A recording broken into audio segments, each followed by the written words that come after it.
I'm just going to walk through a track guide for Silverstone Historic in the SR8. So we'll get this started, and I've got to pause it and talk through it as we go. Just coming in to start the lap here, so I want to take a bit of a wider line in, carry some speed through, and get a good exit essentially.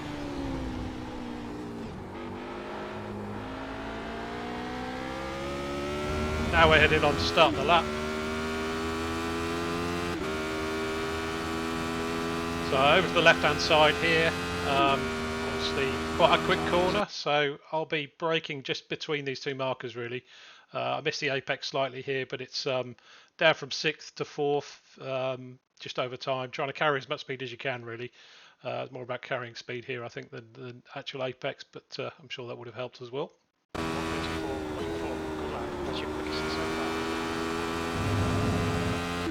Now we're coming up to Maggots and Beckett, so over to the right hand side as we turn in here. We want to be trying to carry as much curb as we can through this whole complex, and as we know, sort of gently slowing the car as we go through. So I think I'm flat out till after this curb, and then slowing down. I think I downshift just about on the curb for the right hander, and then you'll see I carry a lot of curb on the left hander before the last right hander.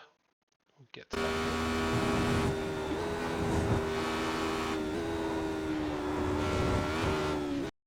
Now this one here is just about really getting carrying the speed on exit. So you've got to slow down enough to get the nose turned in, so you get up the power early and get a good exit and carry that speed down into the straight.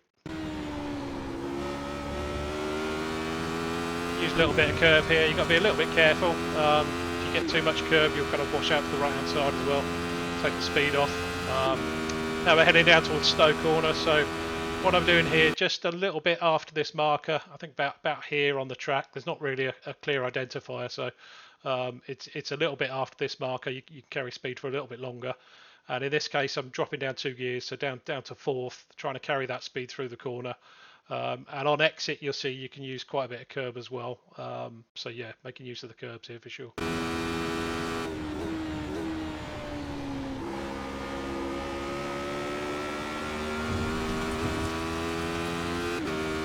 Now this next one, probably if you haven't driven this layout for a while, takes a little bit getting used to. So what I'm doing here is looking, it's flat out on the left hander, the first one. So you carry all the speed in, try and make sure you carry the curb, and then getting the car slowed enough to kind of hug the curb on the right hand side as you go through that section.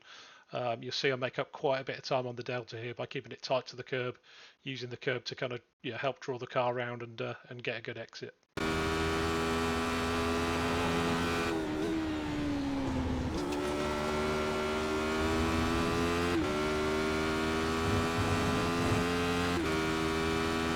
Now this next left-hander's flat out, so no issues here. And then we're coming into Bridge Corner, so we want to try and get over to the left-hand side before Bridge. You can use a bit of this runoff area on the left if you want to.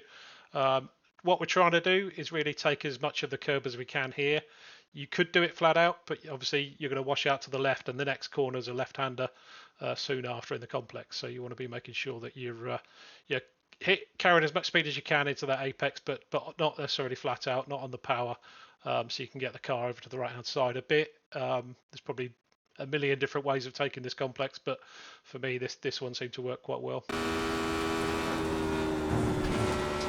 Over to the right hand side, coming down the gears, you can carry quite a lot of speed here.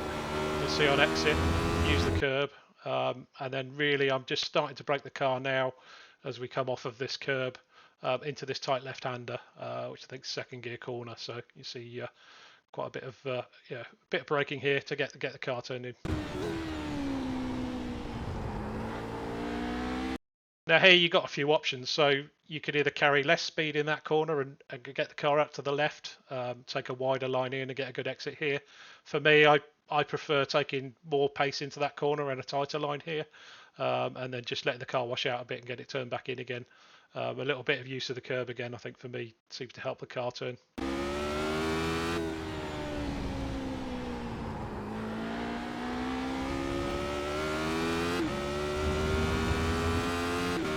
Go and across to the line here, keeping the car on the right hand side for the lap time obviously, and that's a lap of Silverstone Classic.